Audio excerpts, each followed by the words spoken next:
merupakan berminat mendapatkan pesawat tempur FA-18 Hornet bekas daripada Kuwait. Indonesia has finalized a deal to acquire 42 Rafale fighter jets from France, marking a major... Kenapa setiap kali Indonesia membeli alutsista baru, Malaysia seolah ikut latah? Apakah mereka sekadar takut kehilangan gengsi, atau benar-benar merasa terancam oleh kekuatan TNI yang terus tumbuh? Fenomena ini bukan sekali dua kali terjadi. Dari jet tempur, kapal selam, hingga tank tempur, pola menempel ini berulang. Dan jika kita tarik ke belakang, akar rivalitas Indonesia-Malaysia sudah berlangsung sejak puluhan tahun lalu. Sejarah rivalitas. Mari kita mundur ke era 1960-an. Saat Presiden Soekarno memimpin, Indonesia tampil sebagai salah satu kekuatan militer terbesar di belahan bumi selatan. Jet-jet MiG, kapal selam Whiskey, hingga kapal perang buatan Uni Soviet membuat dunia menoleh. Malaysia yang saat itu baru merdeka, tentu merasa perlu menjaga keseimbangan. Sejak itulah, hubungan pertahanan kedua negara sering dibingkai dalam nuansa rivalitas, meski kini lebih kompetitif ketimbang konfrontatif.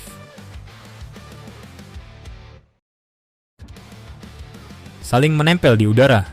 Di matra udara, pola menempel ini sangat jelas. Indonesia memperkuat armada tempurnya dengan Sukhoi Su-27 dan Su-30 sejak awal 2000-an.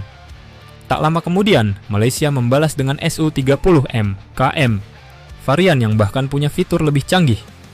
Saat Indonesia sedang dalam proses akuisisi F-15EX, kontrak awal sudah ditanda tangan, meski realisasinya masih berjalan. Malaysia merespon dengan jalur berbeda, yakni membeli FA-50 dari Korea Selatan sebagai pesawat tempur ringan. Selain itu, ketika Indonesia resmi menandatangani kontrak pembelian 42 unit Rafale dari Prancis, muncul kabar bahwa Malaysia tertarik mengakuisisi FA-18 Hornet bekas dari Kuwait. Meskipun kelasnya berbeda, pola respon ini memperlihatkan bahwa Malaysia selalu berusaha menjaga agar kesenjangan di udara tidak terlalu mencolok.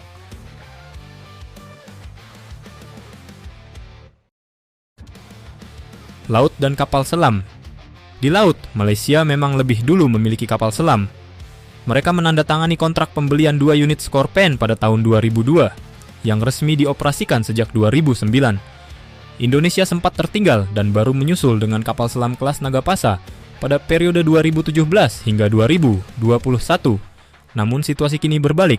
Indonesia sudah memesan 2 unit kapal selam Scorpène generasi baru dengan teknologi AIP, versi yang jauh lebih modern dibanding Scorpène milik Malaysia. Jika terrealisasi, keunggulan strategis Indonesia di bawah laut akan semakin jelas. Cerita serupa juga terjadi di kapal permukaan.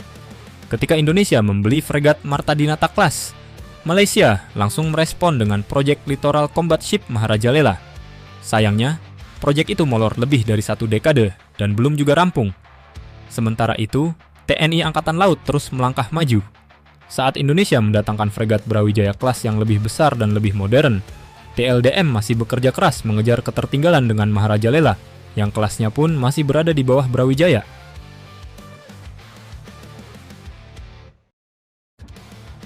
Darat dan tank tempur. Di matra darat, Malaysia sempat unggul lebih dulu.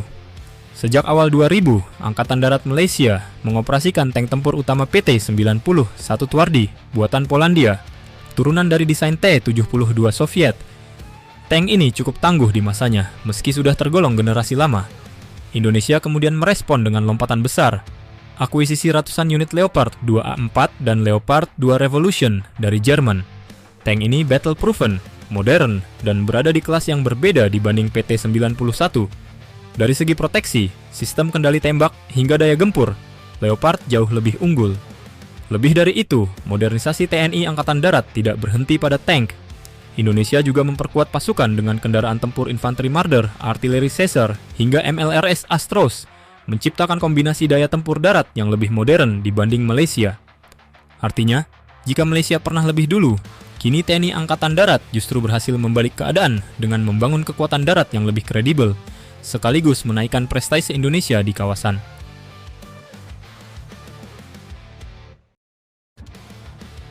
Alasan geopolitik.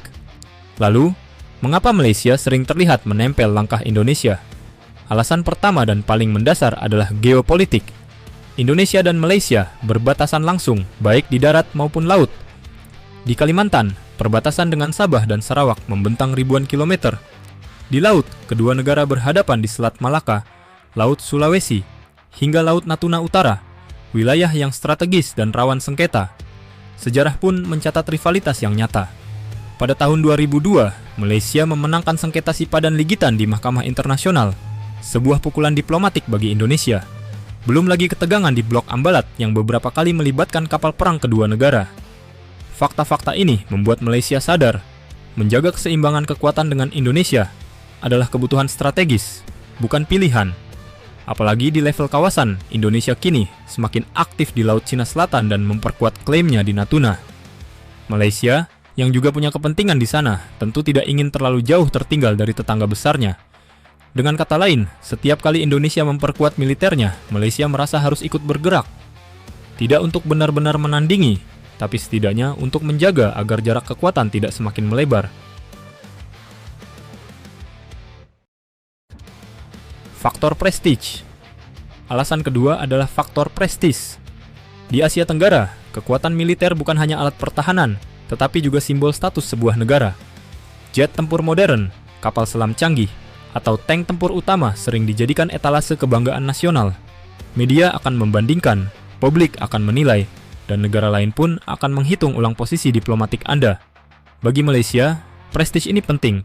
Mereka tidak ingin terlihat sebagai negara yang tertinggal, apalagi jika dibandingkan langsung dengan Indonesia, yang kini memborong Rafale, mengoperasikan Leopard, hingga meluncurkan fregat Brawijaya.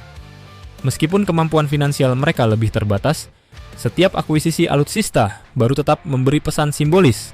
Malaysia masih relevan, masih kompetitif, dan masih layak diperhitungkan di panggung kawasan.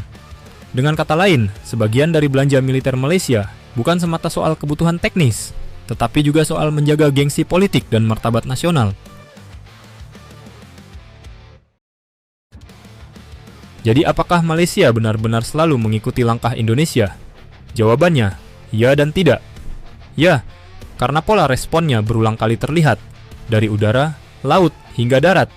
Tapi juga tidak, karena keterbatasan finansial, politik, dan industri membuat Malaysia hanya mampu menjaga jarak, bukan menyaingi.